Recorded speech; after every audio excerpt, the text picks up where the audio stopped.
السلام علیکم ورحمۃ اللہ وبرکاتہ۔ مشکات المصابیح کے باب کتاب الصوم کے ذیلی عنوان لیلۃ القدر سے محرومی بہت بڑی محرومی ہے، حدیث نمبر 8 اور اس کی تشریح پیش کرنے کی سعادت حاصل کرتا ہوں۔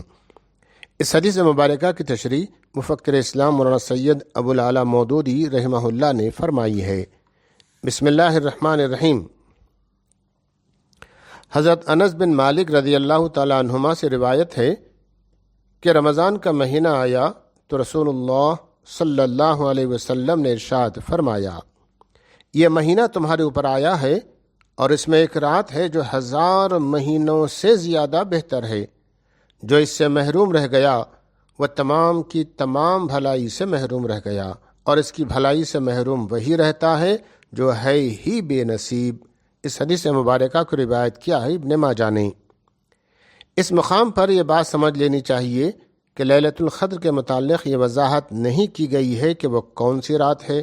رسول اللہ صلی اللہ علیہ وسلم نے جو کچھ بتایا ہے وہ بس یہ ہے کہ وہ رات رمضان کے آخری عشرے کی تاخراتوں میں آتی ہے، یعنی وہ رات 21ویں ہو سکتی ہے، 22ویں نہیں، 23ویں ہو سکتی ہے، 24ویں نہیں۔ وہ اعلیٰ حاصل قیاس و آخری عشرے کی تاخرات ہے۔ یہ فرمانے کے بعد اس بات کو بغیر تعین کے چھوڑ دیا گیا کہ وہ کون سی رات ہے۔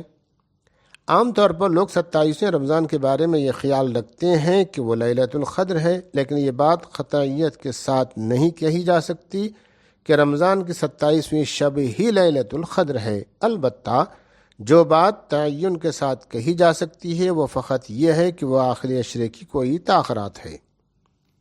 لیلۃ القدر کا قطعی طور پر تعین نہ کرنے میں یہ حکمت کار فرما نظر آتی ہے کہ آدمی ہر تاخرات میں اس امید پر اللہ کے حضور کھڑا ہو کر عبادت کرے کہ شاید یہی لیلۃ القدر ہو۔ لیلۃ القدر اگر اس نے پالی تو اس کے معنی یہ ہوئے کہ وہ جس چیز کا طالب تھا وہ اسے مل گئی۔ اس کے بعد اس نے جو چند مزید راتیں اللہ تعالیٰ کی عبادت میں گزاریں تو وہ اس کی نیکی میں مزید اضافے کا موجب بنے گی۔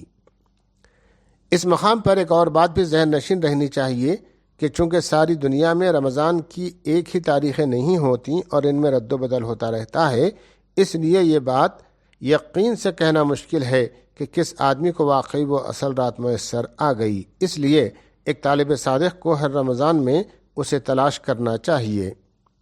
رمضان کا جو آخری عشرہ اعتکاف کے لیے مقرر کیا گیا ہے اس میں ایک حکمت یہ بھی ہے کہ اعتکاف کا ثواب آدمی کو الگ ملے، اور چونکہ اعتکاف کی حالت میں اس کی تمام تاخراتیں عبادت میں گزریں گی، اس لیے اس بات کی توقع کی جا سکتی ہے کہ اسے ان میں کبھی نہ کبھی وہ رات بھی لازماً مل جائے گی۔